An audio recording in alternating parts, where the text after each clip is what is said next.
by Helena Ivanov, Associate Researcher at the Henry Jackson Society think tank. Thanks for speaking to France 24. Thanks for inviting me. So if it looks like what's happening, Serbia and Ukraine getting closer, does that mean that Serbia is distancing itself from Russia or not? No, this is part of the balancing act that President Vucic has been holding on to ever since Russia invaded Ukraine in 2022. This balancing act has basically been reflected in the fact that Vucic has refused to impose sanctions on Moscow, a decision that's supported by more than 70% of the country's population. He has also visited Moscow on the Victory Day parade this year, despite EU's pressure for him not to do so. And generally, when speaking to the public, he will always have a friendly thing to say about Putin and the Kremlin regime.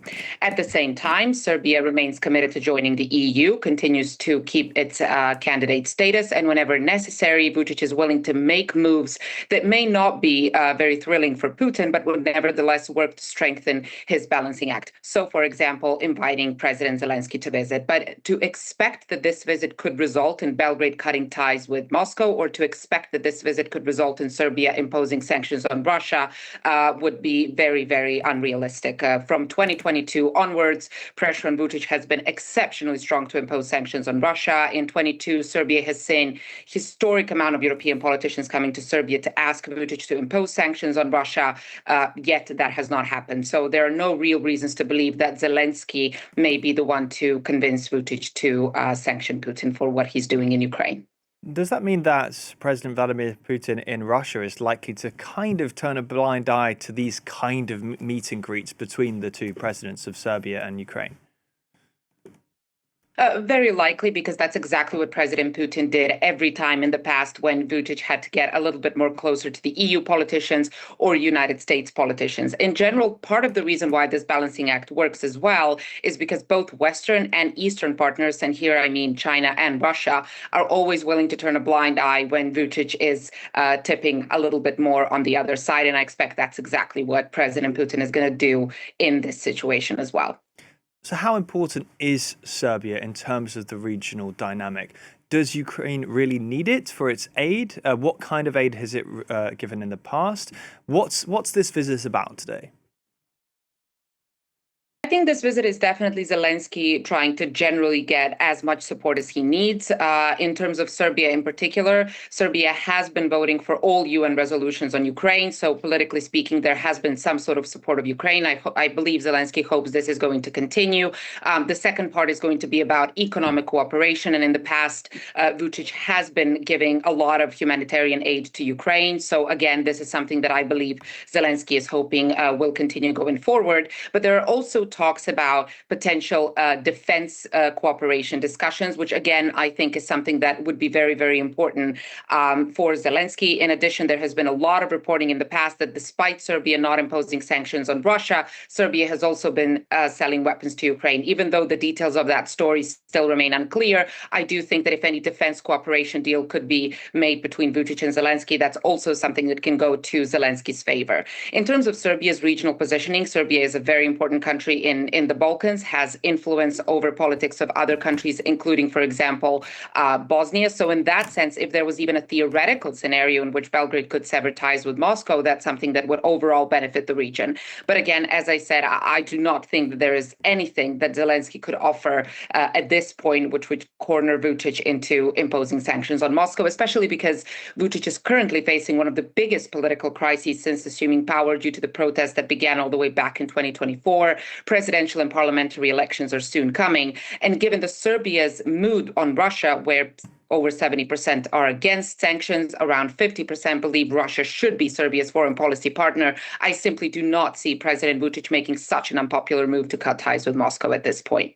Now, I couldn't help but notice Vucic obviously sent the energy minister to go and meet Zelensky there on the tarmac. What about the energy piece? Because obviously we know that Serbia is highly dependent on Russian gas. Does it intend to remain this way? Is it looking to diversify? What's going on with the energy mix, and what does it risk if, for example, more of these reports of Serbian weapons going to Ukraine happen to emerge? So I think the interesting point here to mention is that usually when statesmen of the level that Zelensky is would come to Serbia, President Vucic would be the one to greet him at the airport rather than ministers. So I strongly suspect that the fact that a minister welcomed him is yet another part of this balancing act, which then maybe helps Putin turn the blind eye even more to the fact that Zelensky is visiting today.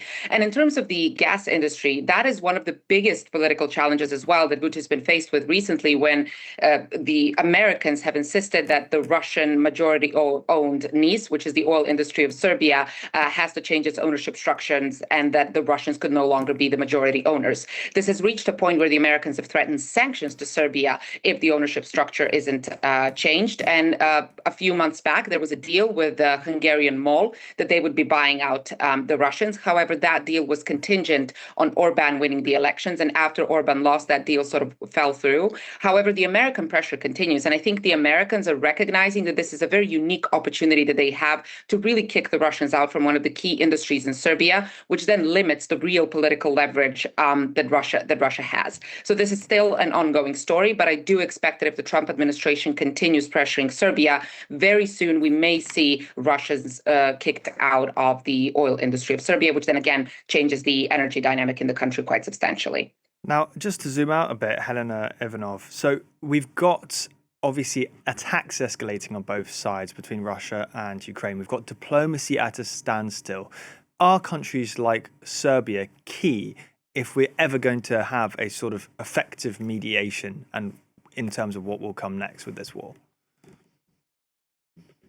Well, I definitely think that in a way, Serbia may be a little bit too small to really say that it could be key in mediating or even resolving the conflict between Russia and Ukraine. But I definitely do think that any country that at this moment can, at least in theory, welcome the two leaders could definitely facilitate an atmosphere in which some sort of conversations may be possible. But again, it's here important to remember that President Vučić really is doing this to advance his own political interests. As I've mentioned, he has been facing a rather difficult political situation internally. This has had consequences on his relationship with the EU.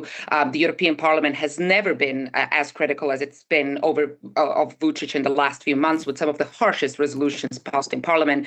The latest report of the European Commission on Serbia was one of the most critical to date. And I think in that context, for Vucic in particular, welcoming Zelensky is something that he hopes will help him warm up his relationship with the EU, especially in the run-up to the anticipated parliamentary and presidential elections. So I think from Vucic's point of view, the key aim of this visit for him is to repair relationships with the EU and portray himself as close to Zelensky, whereas for Zelensky, I believe the key aim of this visit is to get as much as possible regarding the economic cooperation and defense cooperation that it can from Serbia. So in that sense, I just don't see this visit being something that can advance the end of the war on the front.